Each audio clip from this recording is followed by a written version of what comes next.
We're jumping straight into it today because we are looking at how Britain's massive ancestral mansions survived what honestly should have been a definite death sentence, and how they did it by engineering one of the most ingenious digital reinventions in property history.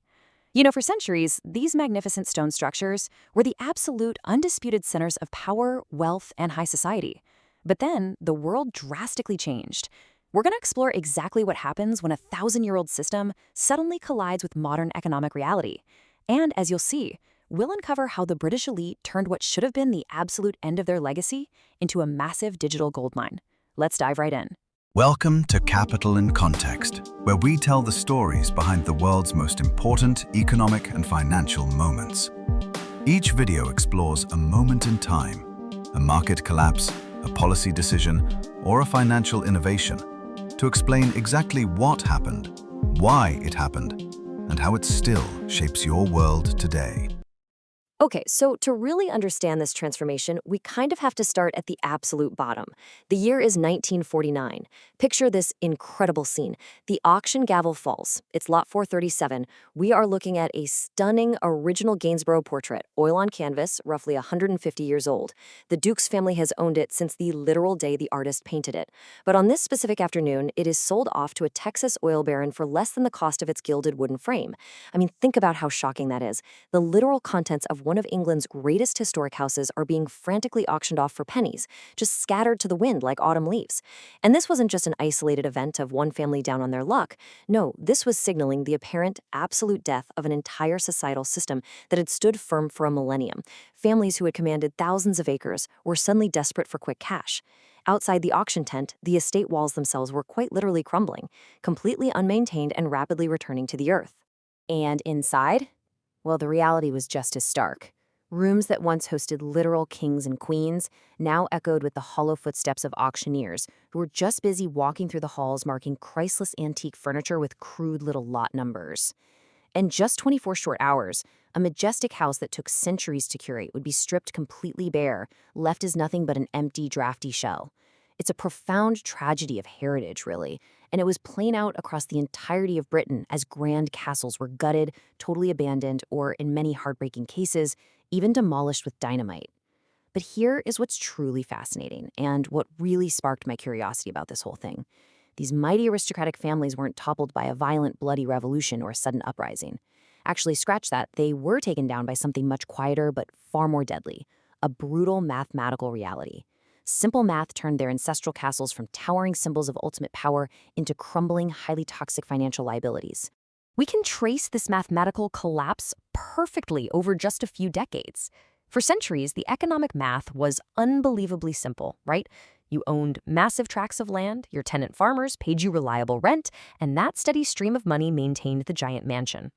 But then the 1870s hit, and globalization arrived at Britain's doorstep. Steamships and railways and the Americas allowed incredibly cheap grain to absolutely flood the British market. Domestic wheat prices collapsed, and those reliable tenant rents completely dried up. Fast forward a bit to 1909, and we get a massive political heart attack, the People's Budget. This introduced heavy super taxes on the rich. It was a massive shock to the aristocracy because, for the very first time, the government basically declared that old wealth shouldn't be protected just because it was old. The political tide had firmly turned. Then, in 1914, World War I drained their massive labor forces right out of the gardens and into the muddy trenches. And finally, by 1945, severe post-WW2 military requisitions left these estates completely battered, holding massive repair bills they simply couldn't pay. All of these historical events just built up into this absolutely crushing burden. The mathematics of simply keeping an estate afloat became completely impossible to sustain. For instance, every single time a landowner died, his heir now faced devastating death duties that owed up to 80% of the estate's total value straight to the government.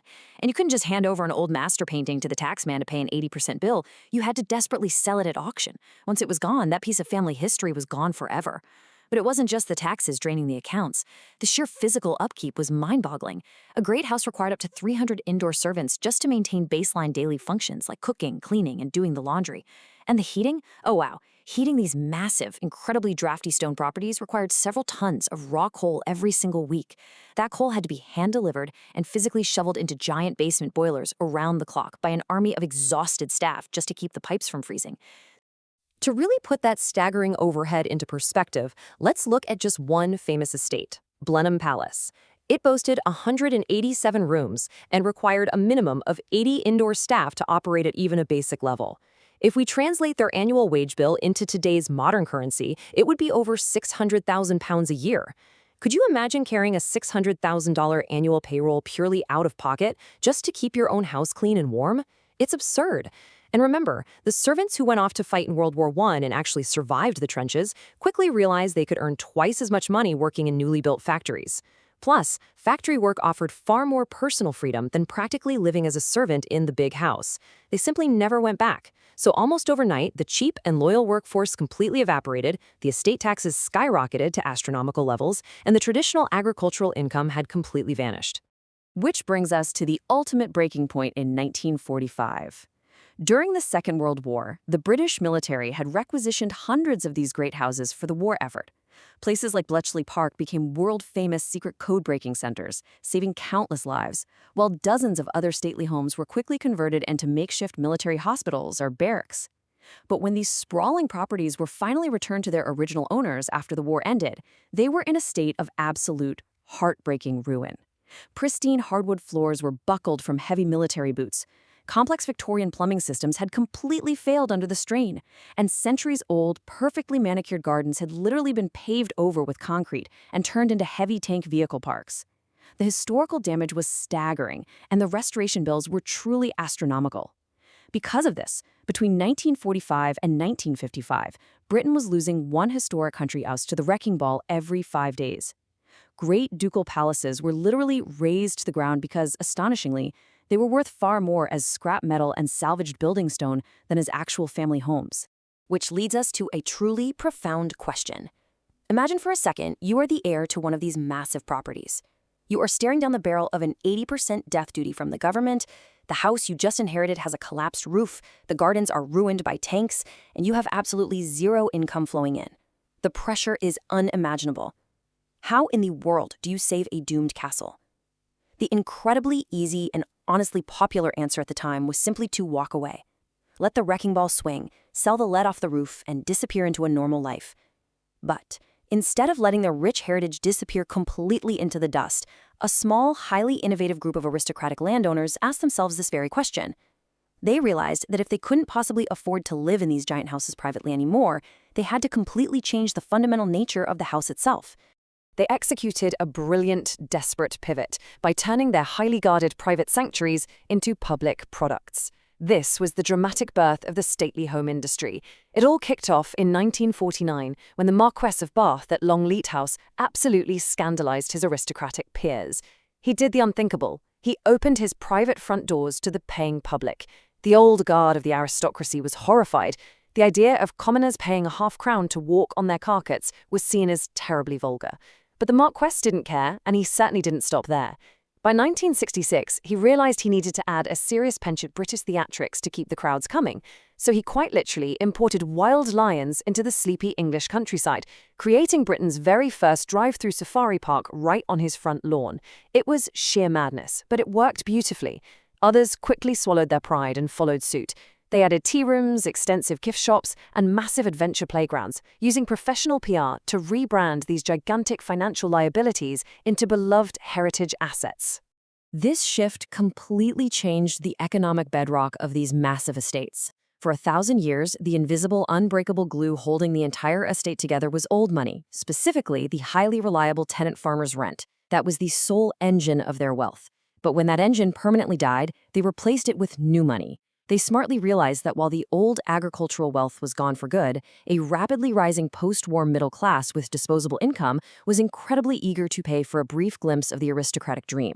The financial bedrock completely shifted from the quiet tenant's rent check to the noisy visitor's admission ticket and the guest's booking fee. They turned curiosity into cash, and it paid off massively.